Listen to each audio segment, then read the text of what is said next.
Bienvenue dans la mini-série BDS. Aujourd'hui, j'y aborde un symptôme extrêmement fréquent et souvent sous-estimé, l'édème. L'édème n'est pas une maladie en soi, mais un signe clinique révélant un déséquilibre interne.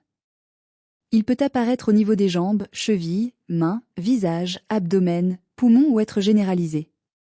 Bien qu'il soit souvent associé à une simple rétention d'eau, il peut refléter des troubles cardiovasculaires, rénaux, hépatiques, endocriniens, inflammatoires, lymphatiques ou nutritionnels, ainsi que des états d'épuisement physique et émotionnel profond. Dans la méthode Faro, l'édème est considéré comme un symptôme universel et cliniquement important. Il ne suffit pas de le constater, il faut apprendre à l'interpréter. La médecine biomédicale définit l'édème comme une accumulation anormale de liquide dans les tissus. Il peut résulter de multiples mécanismes, insuffisance cardiaque, troubles rénaux ou hépatiques, inflammation, problèmes lymphatiques, effets médicamenteux, immobilisation prolongée, grossesse ou maladie systémique.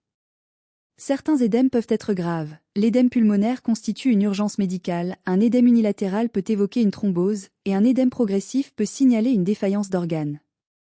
Faro insiste donc sur l'importance d'une évaluation médicale rigoureuse.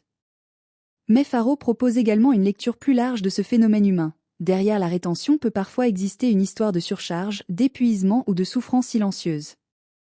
Selon l'approche de Rick Gerdamé, certains processus de rétention peuvent être associés à des conflits existentiels, à des sentiments d'abandon ou d'insécurité.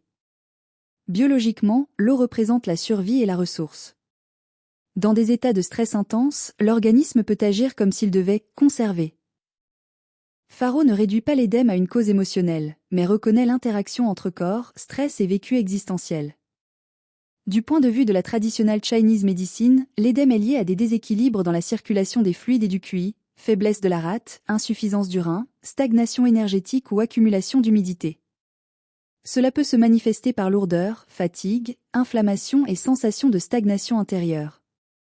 La médecine taoïste souligne également l'impact du surmenage, du manque de repos et de la déconnexion avec les rythmes naturels. Pour Carl Jung, le corps exprime aussi un contenu symbolique. L'édème peut représenter métaphoriquement une difficulté à évacuer des charges émotionnelles ou existentielles accumulées, responsabilité, souffrance, deuil ou tension silencieuse. Le symptôme devient alors aussi un message existentiel.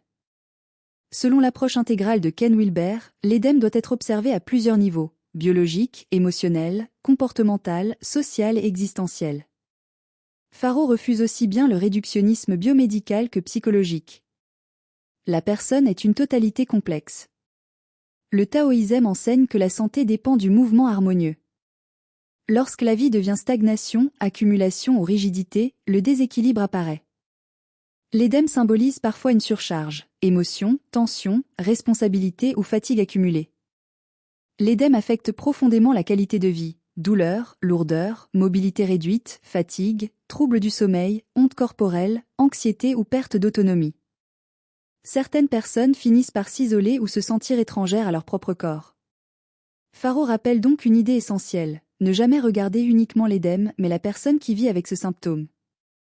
La thérapie Faro propose une lecture multiniveau du symptôme. Le rôle des professionnels de santé comprend détection des signes d'alerte, orientation médicale adaptée, prévention des risques cardiovasculaires, rénaux ou vasculaires, éducation à la santé, accompagnement humain et écoute active. Le coach Faro, quant à lui, ne pose pas de diagnostic et ne remplace pas les traitements médicaux.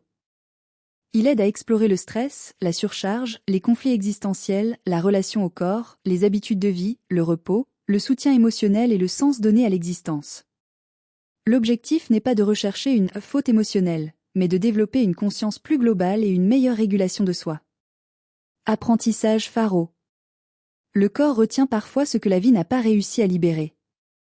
Mais aucun symptôme ne doit être interprété de manière simpliste.